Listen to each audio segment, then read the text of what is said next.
I would like to welcome Microsoft ADC for our second plenary session. But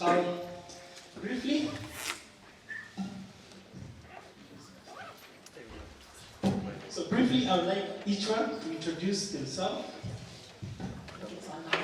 Hi everyone, good afternoon. I'm really glad to be here with you today. My name is Diana. I am a PM at Microsoft, but my background is in software engineering. I work on identity and security. Thanks Dan. Hi everyone, my name is Dan Stan. I'm also a product manager at Microsoft. Actually, Diana is my teammate we work every day. I'm also part of identity and security. Yes. Happy to be here. Hi everyone, I hope you're doing well. My name is Annie, A-R-N-I-E. It's short for Arnold. I've seen a lot of people talk about branding themselves. When I went to Microsoft, I changed. I no longer use Arnold, so please call me Annie. Identity and security. I work alongside Diana and Dan. I'm also a product manager. Thank you. Thank you very much, Diana and Mr. Annie. Before we start, I think many of us like to get to understand how the culture at Microsoft ADC is like. So I don't know who will be best placed to answer. I will go for the answer here because I can see, I have a personal question. Because do you dress like that in the office?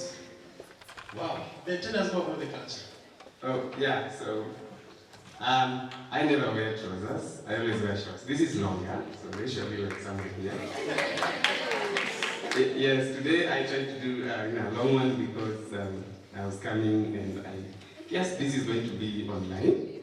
But yeah, at Microsoft, so far, Microsoft is the best place I would want to work.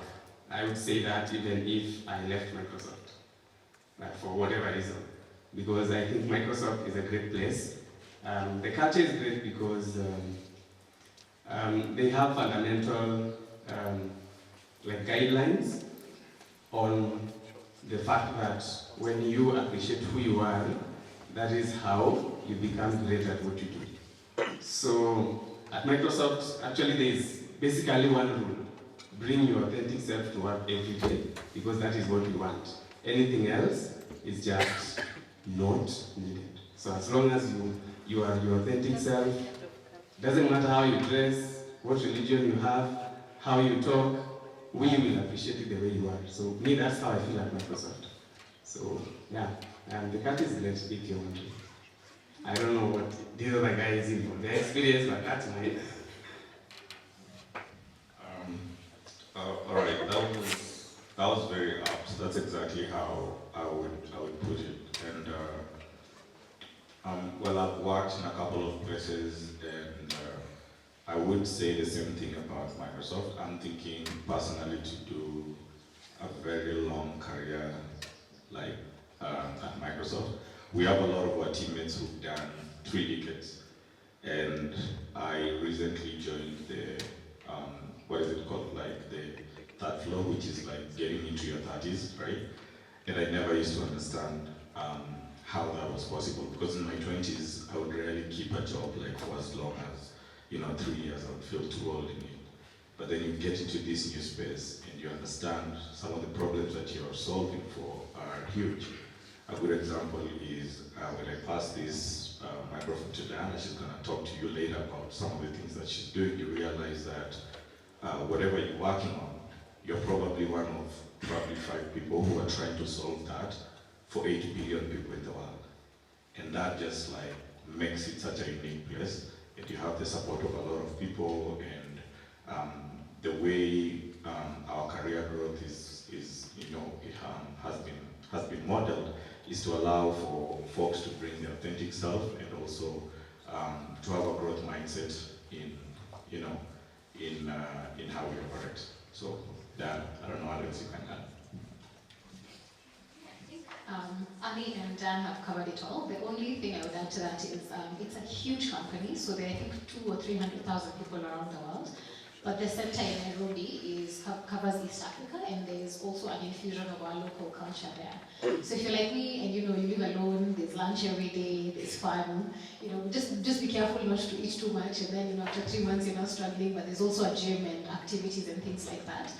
But I think for me the biggest thing, in addition to being yourself and being able to bring your full self at work, is just working with some very, very smart people that are very humble as well. So you'll be sitting in a meeting with somebody and you'll have seen that they have a tutorial up on YouTube that 3 million people have watched, but they're talking to you and they're engaging with you. And there's nothing quite, for me, as humbling as that, right? We're all very smart people. All of you here are brilliant, you're talented.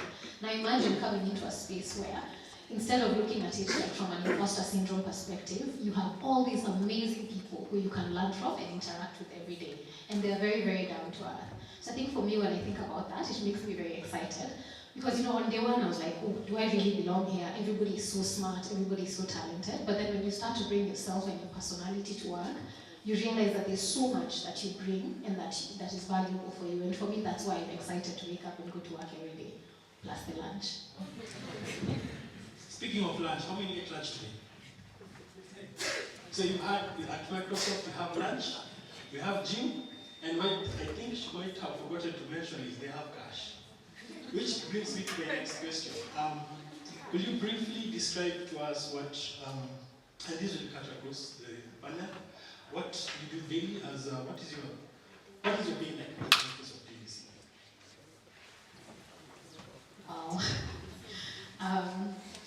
So daily, as I mentioned, I work on identity and security. So what that means is I work with developers who are using Microsoft products, and I work with them to figure out problems that they're having and to diagnose security challenges that they're having and to figure out ways to remediate it. So from day to day, that might look like on one day getting on a call with a customer to go through a technical issue. So even if we said that we are PMs, a lot of the work we do is quite technical. So that means that you need to have a grasp of dev and Microsoft's identity and security platform offerings. So one day I might get on a call with a developer, one company, I might have a meeting where I'm doing presentations, talking people through our products. So it's like for my role, it's a fusion of sort of DevRel, developer work, PM work, but then all of that cuts across the identity and security space. Another day it might be building out a demo, building out a demo using Microsoft APIs to go and show to our customers and speak to them. Another day might involve meeting with our internal product and engineering teams to engage with them. And so this is for just my specific role, right? So you might have you'll hear me talking about developers, internal engineering teams. There are quite a number of roles at Microsoft, and everybody's day looks different. And what I like about the company on my days is I'm a bit more of a generalist. If you remember Gabriel's presentation, there were red people and blue people. I'm the kind of person that likes to know a little bit about everything, so a generalist, so that's what my day looks like. But if you're a specialist, there are also roles like that. So let me just hand over to Dan, so he can tell you a bit more about that. I don't know what to add, because I do exactly what she does. But yes, I think the only thing I can add is, Microsoft's customers are devs. So that's the key thing. So because Microsoft's customers are devs, it means our day-to-day involves working with devs to help them, use the Microsoft products. So at Microsoft, even Microsoft developers are Microsoft customers. So the customers we work with are actually Microsoft developers that make Microsoft products. So the only thing I can add to what Diana said is the data side. So because Microsoft's customers, we have a huge base of customers. So we have a lot of customer-related data, usage data that we look at, and we use those to help engineering teams to build better products. So the same feedback is what is also used for our third-party developers that use our products outside Microsoft. Yeah. Oh, wow. Okay. So what to add in that? So I'm sure some of you have heard us speak a bit about identity and access, and a bit about our identity platform. So the thing that is unique about the three of us is when you think about Microsoft and security, I think it was Gabriel who mentioned earlier on that when you have your home lab, you should make sure probably that you have an AD, which is an Active Directory or something of the sort. That's the center of the product that the three of us work daily to ensure that the customers who are onboarded, the developers who are onboarded, derive, first of all, value proposition from it. Is everything working? Are all the parts that are supposed to be, ensuring that your businesses are safe, your data is safe, your customers, like down the road, can trust that, they can use your applications and they are safe.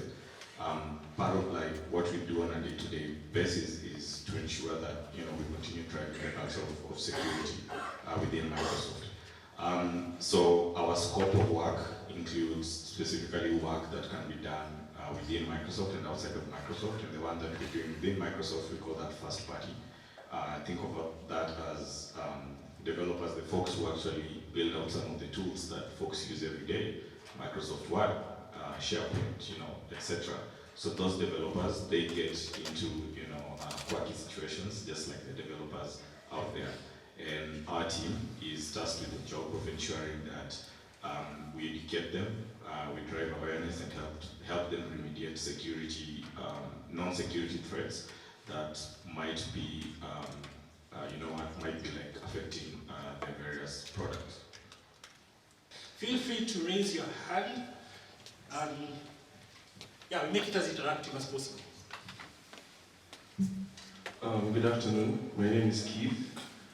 So first I'd like to say thank you for the 2 job applications that were rejected. Going to that, I'm going to ask some very tough questions now. So, one, I've noticed that a lot of the job postings that you do have to do with programming and software dev work. So one of the questions is, where do you have job postings for other IT-related things? So those who do networking, cloud services and all that. And so I know Xbox is a subsidiary of Microsoft, and that's probably one of the end goals they do have. And why are many of the Xbox services not available in Kenya and you're here? And also I'd like to figure out the kind of maybe career path that I need to go to get to there, because I know most likely I won't go directly into Xbox, probably through Microsoft first, then maybe specialize there later. And also, because I'm currently studying cloud and network security, I'm aware of the Xbox cloud gaming system, and I'm pretty sure you really need guys who are in security to help you there. And who better than a Kenyan who got rejected twice by Microsoft? I can talk about the job applications. So, for the record, I don't have a degree. I'm barely 5 years in the tech space, and I joined Microsoft as a referral. So it means I knew someone who went to Microsoft and said, that guy looks good. And then I got the job. So, no. Okay. Forget that. So, I think, so in my career, what I can tell you about rejection, I've had rejections, right? And the only thing I can tell you is, find out what you can learn from it. Yes, that's like the key thing you can do. So find out what you can learn from it. Find what they were looking for that you don't have. When you fix that, it's gonna work. And try to find people who already do the same role you're trying to interview for at Microsoft and talk to them. I get people reach out to me on LinkedIn, hey Dunstan, I'm looking to switch over to become XYZ at Microsoft. So I say, okay, I'm happy to share my journey, my experience, what I think Microsoft looks for, and that's what I share with them. So I would advise you to learn from that experience and reach out to folks and get insight into how to get past the level that you reached in the last interview. Yeah. Sorry, what? You can help him get the job. Yeah, sure. if you see a job that you want to apply for, I refer you if I think you can make it, right? Because you don't refer someone. You know, a referral is like, it's like I'm vouching for you. So I can't vouch for you if you don't, like if you are not worth for it, right? Yeah, so the guy that referred me, probably, he didn't even ask me. He just went and said to someone, I know someone in Kenya who does this, and I saw you are, hiring in Kenya. So why? Because previously we guys talked, we talked about what I do. He knows I like writing technical content. He knows I'm very enthusiastic about open source. So he just went with those lines, right? So yeah, you gotta figure out what they're looking for and sell yourself with that. And then probably it will work. I can't help you get a job at Microsoft. But I'm not Microsoft, I'm just an employee at Microsoft. Yes. We are from Microsoft ADC. ADC stands for Africa Development Center, right? The focus for Africa Development Centers, we have 2 centers in Africa. There's one out of Lagos, Nigeria, and there's one based out of Nairobi, Kenya, right? The one that is based out of Lagos, Nigeria, is focused on an entire org in Microsoft, right? We are organized into divisions, right? And the division is known as W plus D. Could you guys repeat that with me? W plus D? Awesome. W plus D stands for Windows and Devices, right? So within Windows and Devices, that's where we have gaming, right? And W plus D is, they've done a lot of investment in our ADC West, which is the Lagos office. So high likelihood that if you are really interested to get and to work with folks in W plus D, we have a lot of networks of folks here who speak to the people in Lagos, so it's very possible. We've also had people come from other countries who wish to work for a particular division that is focused in ADC East, which is Africa, which is Microsoft Security, and so folks can actually move around. So if you see a job in Lagos that's very interesting, you could ask Dan, not Dan particularly, anyone that you know at Microsoft to refer you, and it's still going to be fine. So there are no restrictions for that. If you're capable and you're able to do the job, I can tell you for sure that I don't know if I'm allowed to reveal this, but every single time you refer someone who successfully goes through that, we actually get a bonus for that.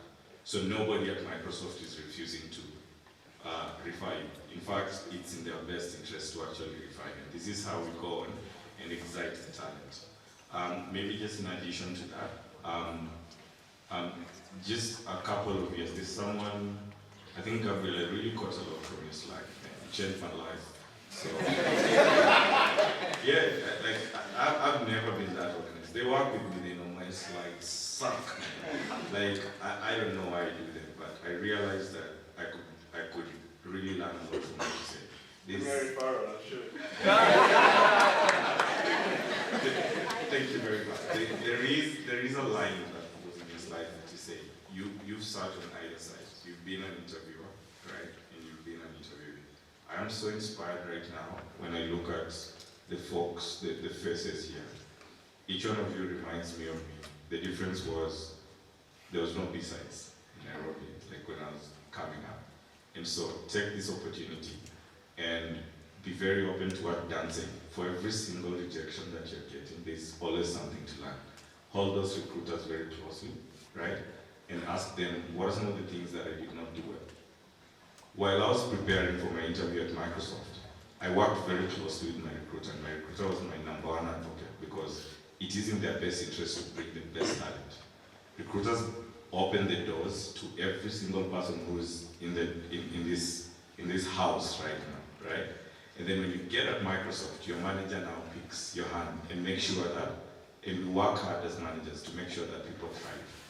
So when you're still out here and you wish to come, use your friends who are at Microsoft to make sure that they are the people who hold your hands, 1. And 2, if you get a recruiter, talk to them and ask them, all the questions that you need to ask, right? to ensure that you have better chances of succeeding. But there is work that has to be done by each one of you. The gentleman, I forget your name. Hillary. When Hillary was seated here, and then there's the gentleman who was standing here. I'm not so good with names. They both said you needed to do the work by yourself. If you do the work by yourself, it becomes easier for you now to come out, to be seen, to be capable in these ways, and then a lot of people can easily come out and really say more about you. I hope that answers a bit of your question. So find someone, especially if you're very passionate in that space, and there are a couple of folks here who will also make money, like if they refer you successfully. So there you go. We all win, right? Yeah. The only thing I'd like to add on there is, as you mentioned, right now there might not be the specific role that you're looking for. So maybe you are looking at network or IT specific roles, but you're not seeing those on the portal.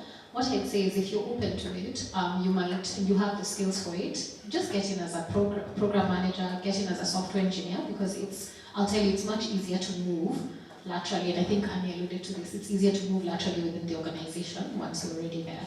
And don't be afraid of making a career change. I saw someone the other day who was a technical recruiter at Microsoft and switched and became a software engineer. So I think that's one of the possibilities that Microsoft provides, that there are so many things you can do. I think we were talking about red teams, blue teams, and purple teams. Those teams are there at Microsoft, but they're not necessarily available out of the ADC. But if that's a career path that you'd be interested in, like for example, the more I learn and the more I grow in identity and security, the more I realize, maybe I want to specialize in pen testing or OSINT, for example, right? I have the resources to learn how to get there, and then once I'm qualified and I've proven myself just as a person and my general capabilities and my personality, I can say to Annie, hey Annie, I now want to become a researcher. And then Annie will say, let's design the best way for you to get there. So I'd say that, just get in, apply, and then Microsoft might not be the only place for you, right? You could get in and love it and get a better opportunity elsewhere. So I'd say focus on growing your skills and yourself, and I won't rehash some of the tips that have been given by some of the other presenters, but make sure that you stand out, and I think you really do. And I really look forward to having you at the office, if you are able.